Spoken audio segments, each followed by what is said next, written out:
नमस्कार. आजची रेसिपी खूप सोपी आहे. आज आपण ब्रेडचा पिझ्झा बनवत आहोत. त्यासाठी मी इथे काही कांदा, टोमॅटो आणि सिमला मिरची बारीक चिरून घेतलेली आहे आणि इथे काही ब्रेडचे स्लाइसेस घेतलेले आहेत. तर ब्रेडचे स्लाइसेस पहिले आपल्याला तव्यावरती थोडंसं बटर किंवा तूप लावून थोडे भाजून घ्यायचे आहेत. जास्त कडक न करता फक्त हलकेसे शेकून घ्यायचे आहेत.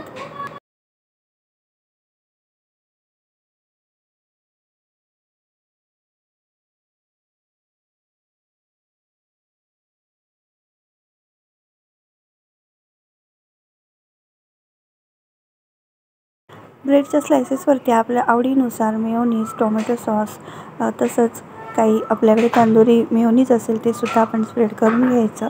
व्यवस्थित सर्व बाजूने स्प्रेड केल्यानंतर त्यावरती बारीक चिरलेला कांदा, टोमॅटो, शिमला मिरची आणि तुमच्याकडे मकईचे दाणे असतील तर ते सुद्धा तुम्ही स्वीट कॉर्न टाकू शकतात. पण माझ्याकडे इथे नव्हते त्यामुळे मी ते स्किप केलेलं आहे.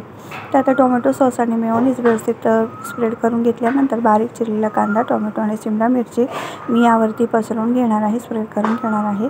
तसंच आवडीनुसार इथे चिली फ्लेक्स आणि पिझ्झा सीझनिंग, तिखट आवडीनुसार तिखट टाकू शकतात आणि चवीनुसार मीठ टाकू शकतात.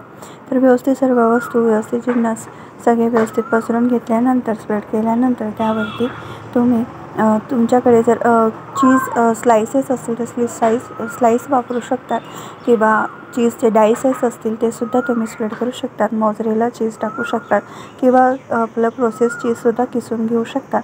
तर अशा पद्धतीने आवडीनुसार त्यावरती लेयर्स करून घ्यायचे आणि तवा गरम करून त्यावरती थोडंसं तूप किंवा बटर लावून छान शेकून घ्यायचं आहे. तर एका साईडला आपण थोडंसं वाटीमध्ये पाणी ठेवायचं जेणेकरून त्यावरती पाण्याचं वाफेने ते चीज मेल्ट व्हायला आणि त्या हीटमध्ये चीज छान मेल्ट होतं आणि ओव्हनचं त्याला इफेक्ट देता येतो. ओव्हनमध्ये गरम केल्यासारखं पिझ्झाला इफेक्ट येतो. त्या पद्धतीने तुम्ही इथे प्रोसेस पूर्ण करू शकतात.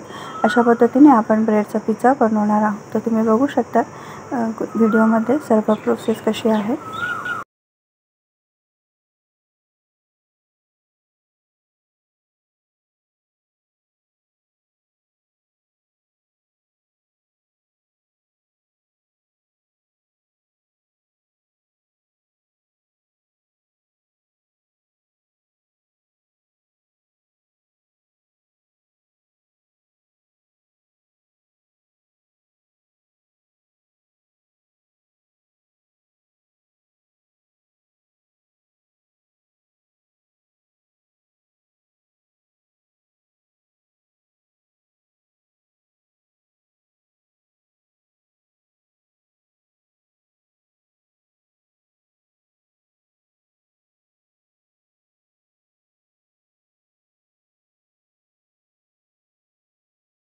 अशा पद्धतीने वाटीमध्ये पाणी ठेवून व्यवस्थित एक 5 ते 7 मिनटं छान वाफवून घ्यायचं आणि खालून आपण गॅसची फ्लेम मीडियम ठेवायची, लो टू मीडियम ठेवायची जेणेकरून ब्रेडची स्लाइसेस खालून जळणार नाहीत. अशा पद्धतीने आणि छान चीज मेल्ट होईपर्यंत शेकून घ्यायचे आहेत.